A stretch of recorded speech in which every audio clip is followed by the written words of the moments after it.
I am a potato. I have lived on a potato farm here all my life. Life was simple, but that all changed when he came. My brothers and I were heaped into a pile, each potato fumbling carelessly over the other. I could not understand what was happening to me. I tried to focus my eyes. My vision was impaired. Suddenly, I was violently grabbed by the torso and thrown into a crowded bag. All of my brothers and sisters were forced into the bag as well. It all happened so fast. I felt myself being carried away by some strange omnipotent power. I did not dare think this torture was over. I thought perhaps I was left to die in this bag. I began to move around to get some air. However, my body steadfastly weakened. I woke up in a cold sweat. Where was I? I'm still alive, but where was I? I could hear the horrid moan of the miserable potatoes around me. Everyone was slowly suffocating. People were touching us. What kind of demented vegetable meeting is this? My head hurt.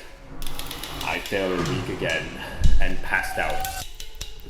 I was blinded by a glowing light bulb. I was snatched away by grimy fingers. I was in some sort of sick game of hell. I was violently thrown into a crate. Everyone around me seemed dead. I saw the human walking around outside the crate. It wasn't long before he came and took us away. I was being carried somewhere.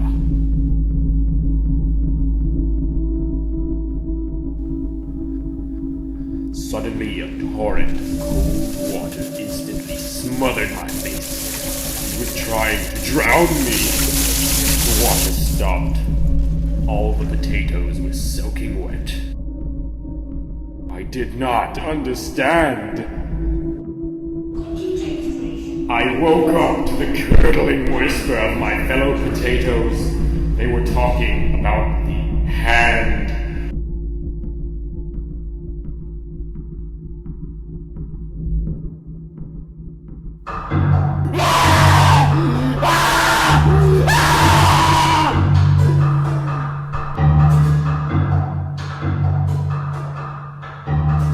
My once beautiful stomach revealed my raw flesh.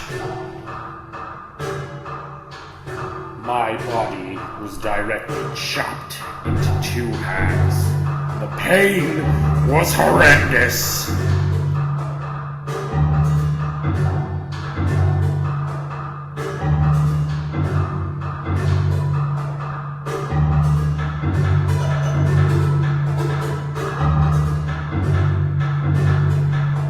I was carefully transported onto a blue and white plate. I would have liked nothing more than the sweet mercy of suicide. I was picked up. Where was I going? Dare this be the end of this twisted hell? I was taken to a hefty pan of hot oil. Maybe I could inadvertently fall to the ground while he's not looking. Before I had my chance, his giant hand took pieces of my head and shoulder and flung me into the fryer. Again, he took pieces of my leg and face and threw me in. Soon enough, my whole body was bubbling and smoldering in the hot oil. I was being pushed and poked by a web of wires. Slowly, the stench of my burning flesh wafted its way into my tattered nose. I began to feel numb. The man took the poking device and began to take pieces of my burnt body out of the hot oil. Eventually, my entire body was out of the oil. I finally began to understand what was going on.